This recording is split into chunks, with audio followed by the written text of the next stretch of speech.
Bueno, depende de a qué población estemos hablando. No es lo mismo que estemos hablando de menores en protección que menores en reforma. Menores en protección son aquellos menores que quedan abandonados o que se quedan sin familia, y los menores en reforma llamamos en España a los menores que han cometido algún tipo de delito. Los factores de riesgo para que esto ocurra, pues en el primer caso normalmente son niños que son o bien abandonados, no existe abandono, es más bien que han perdido a sus progenitores, o bien que por causas fundamentalmente económicas, pues los padres no pueden hacerse cargo de la manutención y supervivencia de estos niños, ¿no? Entonces, bueno, pues se van a centros de menores, centros de acogida. Otro problema totalmente distinto ya son los menores en reforma. Estos chicos, hay una gran casuística. Esta casuística es más amplia cada año, pero fundamentalmente habría que diferenciar los niños menores de 14 años que no tienen responsabilidad penal y los de 14 a 18 años que ya tienen una responsabilidad penal y que se rigen por la Ley 5/2000, donde los factores de riesgo fundamentalmente son, podríamos decir, hacer dos grupos, ¿no? Los menores españoles, ¿vale? Y los menores que son inmigrantes, los menores que vienen de otros países y se quedan allí. Muchas veces porque de este segundo grupo son menores que a veces vienen ya mayores en la época adolescente a reencontrarse con sus padres que están allí trabajando, o bien menores que escapan de sus países, es muy típico, sobre todo los menores del Magreb, y se vienen clandestinamente, de forma irregular, a España. En el primer caso, cuando son chicos españoles, bueno, pues normalmente son los factores de riesgo, es la baja capacidad intelectual, bajo nivel de escolarización, sobre todo, y está aumentando mucho, familias muy permisivas, donde los niños no tienen ningún tipo de control. No hay normas, no hay rutinas, no hay valores, y esto implica que sobre todo cuando llega la adolescencia, son niños que crecen en un descontrol, con problemas de afecto, con problemas de autoestima, con problemas de asertividad. Y después el otro grupo de menores extranjeros, no extranjeros porque en muchos casos son españoles, pero no, su familia no es originaria de España. La casuística es también muy variada. Los menores que vienen huyendo de otros países son menores que apenas tienen la escolarización que tienen es de su propio grupo de iguales, donde han vivido a veces 1 o 2 años esperando pues el barco para llegar. Y los menores que se reencuentran allí con sus padres muchas veces vienen con una idiosincrasia propia de su país y tienen problemáticas de reinserción social. Y ahí la gran ayuda es la escolarización, fundamentalmente, y la formación profesional.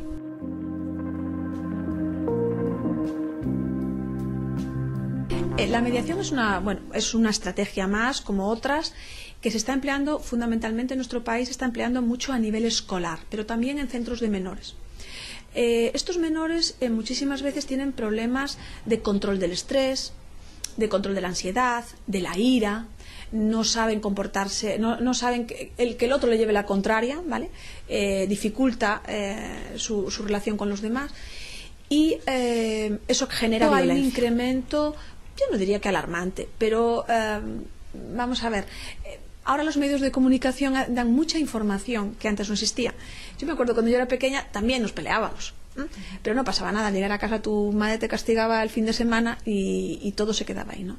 En este momento las peleas, sí es verdad, hay un agravamiento de la ¿cómo decirte? En los primeros, hace 10 años, era difícil que un chico no pasase por el centro con penas pequeñas para llegar a una grande. Ahora es muy tibio que un chico llegue a los centros de menores con una pena grave, severa. Es decir, que ya ha cometido un delito pues que consideramos grave. ¿Eso qué significa? Que se están haciendo, que los chicos tienen cada vez menos sentimiento de culpa, menos sentimiento de hacer daño a los otros, ¿vale? Y esos datos, hombre, yo no diría que sean alarmantes, pero llaman mucho la atención pública. Y esto cuando sale en la prensa, y ahora sí es verdad que la prensa, en ese sentido, hacéis mucha campaña, que a veces es positiva, pero otras veces no tan positiva, en el sentido de que, bueno, no son casos que se ocurran todos los días, pero sí son casos de mucha alarma social. Bien, esto implica que en muchos casos la mediación se convierte en una estrategia educativa que le permite al menor aprender con los demás, con el grupo de iguales, a convivir. Y esto es fundamental, porque un chico que tú le dices cómo hacer las cosas, no tienes ninguna garantía que las vaya a hacer. Sobre todo porque a lo mejor en el centro sí puede, porque tiene apoyo educativo que le permite hacerlo, pero en cuanto vuelve a su grupo de iguales, vuelve a reincidir. La mediación tiene como ventaja que el menor se habitúa a seguir unas estrategias de solución de problemas, y una vez que tiene ese hábito, esas rutinas adquiridas de solución de problemas, cuando llega a su grupo de iguales es capaz de volver a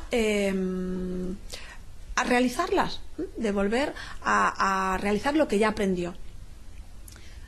Es fácil decirlo, no es tan fácil llevarlo a la práctica, pero bueno, pues los resultados dicen que es una estrategia que permite mejores resultados que cuando hay un aprendizaje meramente individualizado.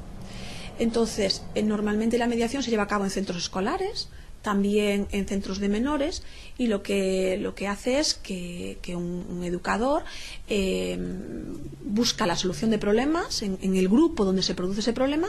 Los chicos buscan juntos cuáles son las soluciones, otras posibles soluciones al problema de cómo ellos lo plantearon, son conscientes de cuál era el problema y buscan darle soluciones reales en unas circunstancias concretas donde se ha producido el problema, y esto es muy importante, porque son soluciones reales a situaciones puntuales reales, no son situaciones que, bueno, que ya vendrán y que ya tendrán que solucionar, o sabemos la solución a nivel teórico, ¿no? Es una solución real.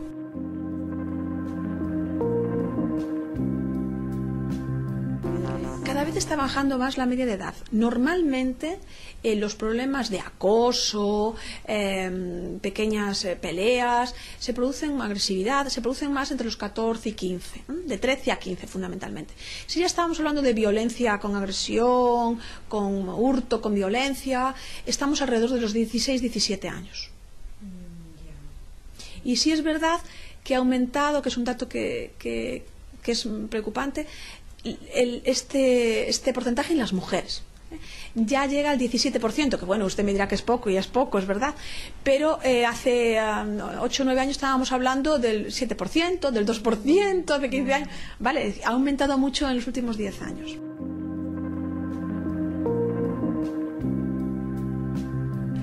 Bien, el primer ámbito de socialización es la familia. Entonces, la familia es importantísima. Los padres, antes lo comentaba con mi compañero, los padres, quizás por el aumento de la calidad de vida, hay una dejadez en las funciones parentales, en las funciones educativas parentales. Eso implica que los chicos están mucho tiempo solos. Hay un libro muy bonito, me parece que la tele es la llave de casa, ¿no? Donde el chico está muchas horas delante de la tele, muchas horas con actividades individualizadas, pues con la PlayStation, con estos juegos ordenador, que no son malos en sí, que están muy bien y que generan una riqueza intelectual bárbara, pero que evidentemente todo en demasía no es adecuado, ¿no? Y eso hace que los padres, además, han aumentado, la madre sobre todo se ha incorporado al ámbito laboral y está también menos en casa, y los chicos están mucho tiempo solos, pero además muchos tiempos sin atención parental, sin nadie que les oriente, sin nadie que les guíe. Y por otro lado, los padres, como tienen sentido de culpabilidad en que están poco con ellos, tampoco se atreven muchas veces a ejercer la autoridad que debe ejercer. Por lo tanto, hay escasez de normas, escasez de disciplina, escasez de autoridad, escasez de rutinas, que es fundamental, sobre todo, pues eso, de los 8 o 9 años a los 14, 15 años, que es cuando un niño está creciendo en su personalidad, formando su personalidad, desarrollándose en sentido, sobre todo, en el nivel de grupal. El grupo de iguales es fundamental. Es decir, un chico de 10, 11, 12 años, que es cuando empiezan a ir en grupo, dime con quién andas y te diré quién eres. Claro que a veces es el tuyo con quien andas, ¿no? pero es fundamental porque ahí se crean vínculos sociales que hacen que muchas veces aisladamente no cometerían un delito y no harían una agresión, pero que sin embargo en grupo sí son capaces de hacerlo para encontrarse insertados dentro de ese grupo y sentir que pertenecen a algún sitio, porque muchas veces no pertenecen a ningún sitio porque su familia se sienten aislados, solos, desamparados, y su grupo de iguales es el grupo de referencia. Después la escuela. Yo creo que lo más importante es la familia y sigue siendo la familia. Cada vez más este primer nivel de socialización va dejando más espacio a la escuela y al grupo de iguales. No sé aquí, pero allí es muy fácil oír a un padre: lo llevo al colegio para que le enseñen a comer, lo llevo al colegio para que le enseñen a ser hombre, le llevo al colegio como si el colegio fuera la panacea que va a solucionar todos los problemas, ¿no? Entonces yo ya delego mis funciones parentales en la escuela. Esto evidentemente es un error. La función de la familia no la puede cubrir la escuela de ninguna manera. Pero sí es verdad que la escuela tiene una función de socialización muy evidente, sobre todo porque muchas veces los grupos de iguales se hacen en los centros educativos. Y que la escuela tenga una educación en valores fundamental, donde se lleven a cabo unos principios, unas normas, unas conductas, donde se premie el esfuerzo, donde se premie la cooperación, donde se premie la solidaridad, donde se aprecien valores de este tipo, pues evidentemente va a favorecer un desarrollo de la personalidad armónico, no cabe duda.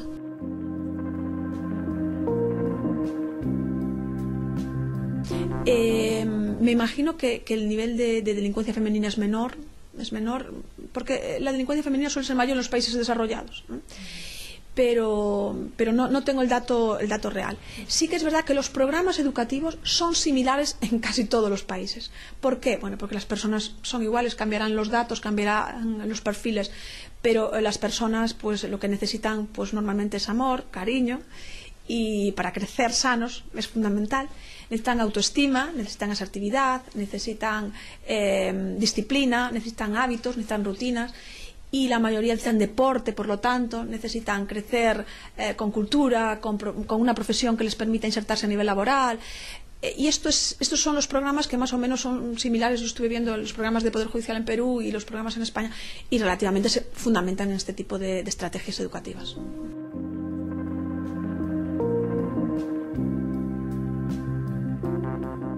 En principio, hablo de España, claro, en principio normalmente las agresiones, los delitos que cometían las mujeres se basaban fundamentalmente en agresiones, en robos con intimidación pequeños.